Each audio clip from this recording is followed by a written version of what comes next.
እስቲ ዛሬ በጥርሶቻችን መሃል ስለምትገኘው ስለ ትንሽዋ ብልታችን ላስታውሳችሁ ፈልጋለሁ። ምላስ ትባላለች። ምላስ ማለት በውስጣችን ያለውን እምቅ ኃይል እንዲሁም የሰው የሆነውን ውስብስብ ሐሳብ ሁሉ የምታስተጋባ መውጫ በር ብያታለሁ። እንዲሁም መጽሐፍ ቅዱስ በሉቃስ ወንጌል ምዕራፍ 6 ላይ በልቡ ሞልቶ የተረፈውን አፉ ይናገራል ብሎ ይገልጸዋል። ቀጥሎ ግን በልብ መልካም መዝገብ ወይም ክፉ መዝገብ ካለ ይሄ ምላሳችን ከዛ መልካም መዝገብ ወይ ከክፉ መዝገብ ቀርቶ ውጪ ላለው ዓለም የሚያስተላልፍ መሳሪያ ናት። ከሰውነታችን ሁሉ እጅግ በጣም ትንሽ የሆነችው እቺ ትንሽ ምላስ ግን እጅግ በጣም ጠንካራና ኃይለኛ ያለፈውን የምታስታውስ ያሁኑን የምትናገር የወደፊቱን የምትተነብይ ጠንካራ ብልት ናት። በተለይ በጣም አስተዋዮች ጠቢባኖች ይሄ ዓለም ሁሉ በንግግር በቃል እንደተፈጠረ የሚያውቁ ብቻ ናቸው የምላስን ጠቃሚነትም አደገኝነትም ሊያስተውሉ የሚችሉት። በደንብ አድርጋችሁ ስሙ። እንዲሁም ሐዋርያው ያዕቆብ በመልእክቱ ሲናገር ምን እንዳለ ታውቃላችሁ? አንደበት እሳት ነው። አስቡት፣ በትንሽዬ ጭረት ሙሉ ደን ብዙ አዋፋትን ዛፍን የያዘ ደን ሊቃጠል እንደሚችል ታውቃላችሁ። ምላስም እንዲሁ ነው። በየቀኑ ከአንደበታችን የምናወጣቸው ቃላቶች ወይም ጥቂት የሚመስሉ እነዚህ የስንፍና ንግግሮች ቤተሰብን የመበተን ትዳርን የማፍረስ አገርን የማናወጥ ህዝብን የማጋጨት ኃይል እንዳለው እንድታውቁ ፈልጋለሁ። ብዙዎች ህይወታቸው የምስቅልቅል እንዲሆን ያደረገው አንዳንድ ጥቂት የሆኑ የስንፍና ንግግሮች ሊሆኑ ይችላል። እንደዛች ትንሽዬ የጭረት እሳት ሙሉ ጫካን ማውደም እንደሚችል ከአንደበት የሚወጣውም አመፀኛ ዓለም ነው ይለዋል። በአፋችን በኩል በምላሳችን አድርጎ የሚወጣው ቃል ይሄ ሙሉ ሰውነታችንን ማርከስ ይችላል። ጌታ ኢየሱስ እንዲሁም ይህን ሐሳብ ሲናገር በግልጽ ሰው ከቃሉ የተነሳ ይጸድቃል፣ ከቃሉ የተነሳ ይኮነናል ብሎ ሲናገር እናያለን። በዚህ ብቻ ግን አያበቃም፣ የፍጥረትን ሩጫ ያቃጥላል። ያዕቆብ ነው በመልእክቱ ይህን ሐሳብ እየተናገረ ያለ። ያ ማለት የጄኔሬሽንን የዘር ማንዘርን የትውልድን እንኳን ሩጫ የማቃጠል አቅም አለ። አንድ ሰው ወይ በንግግሩ የአንድን ሰው ህይወት ሚዘርብል ሊያደርገው ሊያበለሻሸው ይችላል። ሊራገም፣ ሊሳደብ፣ ሊጨቁን፣ ሊያስፈራራ፣ ሊያሳንስ፣ ነውርን ሊያስተምር እንዲሁም ስንፍናን ሊናገር ይችላል። በዛው ምላሱ ደግሞ ትውልድን መባረክ ይችላል፣ ለትውልድ መጸለይ ይችላል፣ መልካም ነገርን ማስተማር ይችላል፣ መምከር ማነጽ ይችላል። ለዛ ነው ምላስ የፍጥረትን ሩጫ የማቃጠል አቅም ያለው። ሁል ጊዜ ንግግራችን የተቆጠበ መሆን ያለበት አንዱ ምክንያት ለዚህ ነው። ብዙዎቻችን የምንናገረውን ስለማናቀር ወይ ደግሞ ሆን ብለን አስተውለን ተጠንቅቀን በጥበብ መናገር ያለብን። እንዲሁም እዛው ያዕቆብ ምዕራፍ 1 ላይ ምን እንዳለ ታውቃላችሁ? ሰው ሁሉ አለ ለማዳመጥ የፈጠነ ለመናገር ግን የዘገየ ይሁን።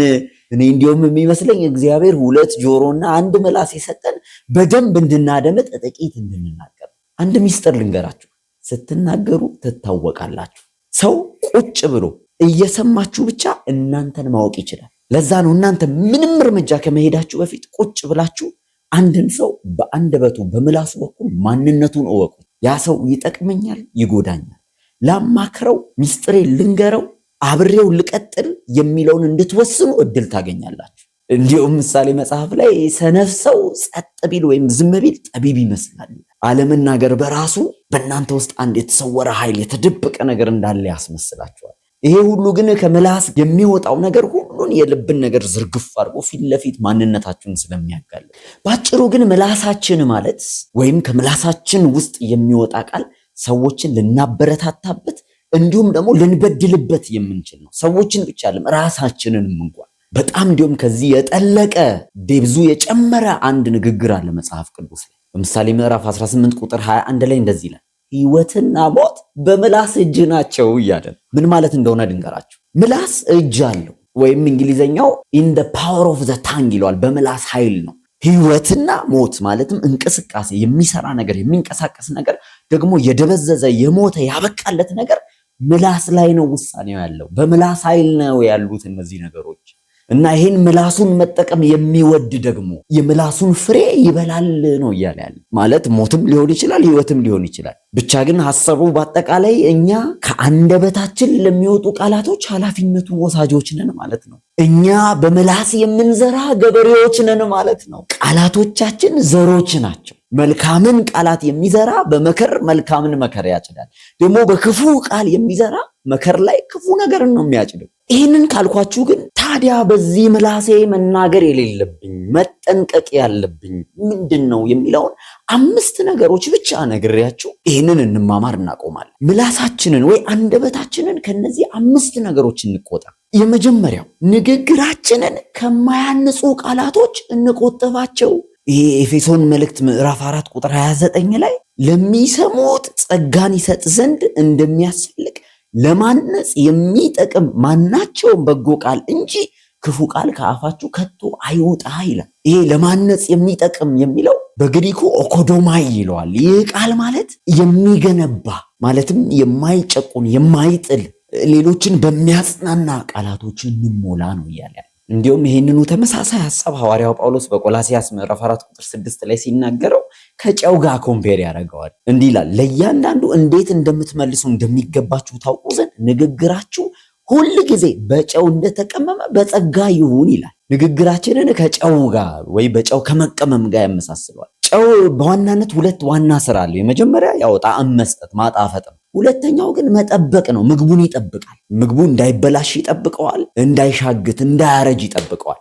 ስለዚህ ያ ንግግራችን የመጀመሪያው ጣዕም ያለው ለሚሰማው ሰው የሚያበረታታ ለህይወቱ ትርጉም የሚሰጥ ይሁን። ሁለተኛው ግን ይጠብቅ፣ ያንን ሰው የሚሰብር የሚጥል የሚያወድም ሳይሆን ያንን ሰው የሚጠብቅ በጸጋ እንደተቀመመ ይሁን ይለዋል። ስለዚህ ሁሌ ንግግራችን ውስጥ ደግነት፣ ማበረታቻ፣ የሚያድስና የማያሳንስ ቃል ይኑረን። እስቲ ራሳችሁን ጠይቁ። ከኔ አንደበት የሚወጣው ቃል ሌላውን ወይም ራሴን ይረዳል ወይስ ይጎዳል ብላችሁ ጠይቁ። ቃላቶቻችን ይረዳሉ ወይስ ይጎዳሉ? ሁለተኛው ማስወገድ ያለብን ከአንደበታችን የስንፍና ንግግሮችን። እዛው ኤፌሶን መጽሐፍ ላይ ሐዋርያ ጳውሎስ እንደዚህ ብሎ ይናገራል። የሚያሳፍር ነገርም የስንፍና ንግግር ወይም ዋዛ የማይገቡ ናቸውን አይሆኑ፣ ይልቁንም ምስጋና እንጂ ይለዋል። የስንፍና ንግግር የሚለው እንደ ውሸት፣ ሐሜት፣ ቁጣ የተሞላበት ስሜታዊ የሆኑና ልንቆጣጠራቸው የማንችሉ ቃላቶችን በጣም ይሄ ፌዘኝነት፣ ቀልድ ማብዛትን እንደዚህ አይነት ነገሮች አይሆኑ።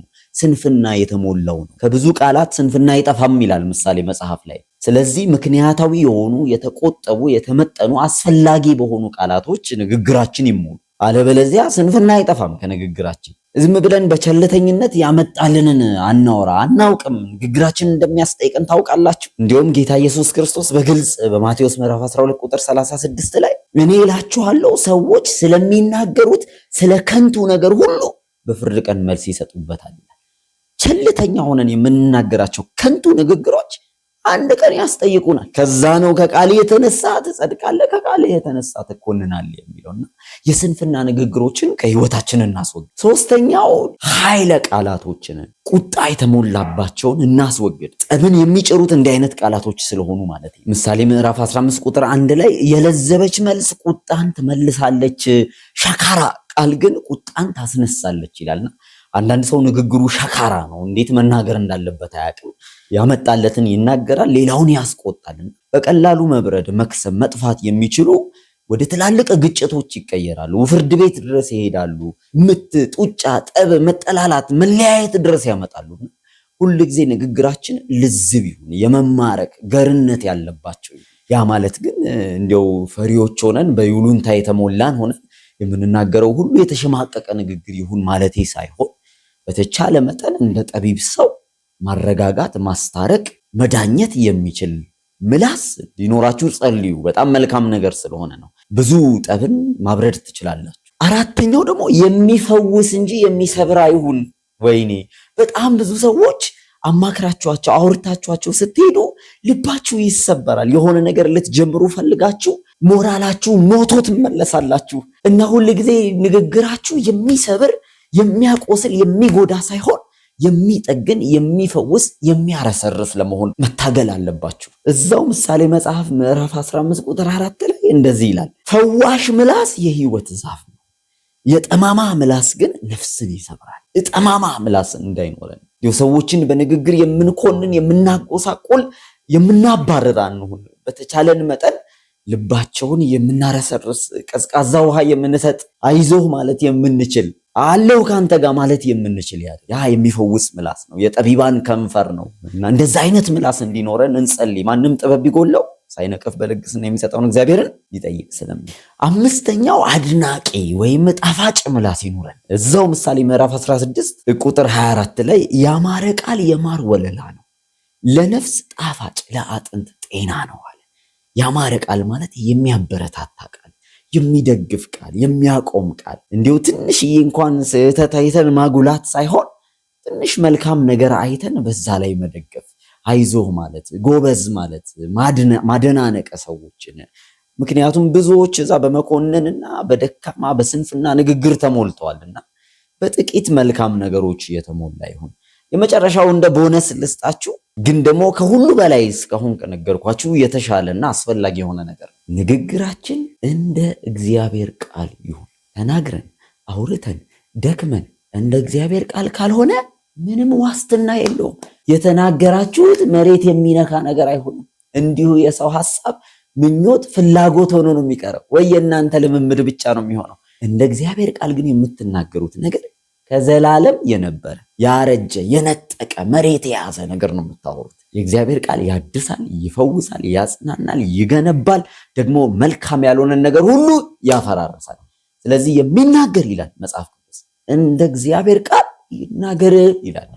ለዛ ነው እግዚአብሔር ቃል የበለጠ መስማት፣ ማድመጥ፣ ማንበብ ያለው። ንግግራችን ሁሉ በዛ እየተዋጠ አስተሳሰባችን በዛ ውስጥ እየሰመጠ በዛ ውስጥ እያለፈ ይመጣልና ከኛ የሚወጣው የጠቢባን ቃል፣ የሚመክር ቃል፣ እንደ እግዚአብሔር የሆነ ቃል መሆን ይጀምራልና ተባረኩልኝ። ይሄን መልእክት ያስፈልጋቸዋል ብላችሁ ለምታስቡት አስተላልፉልኝ።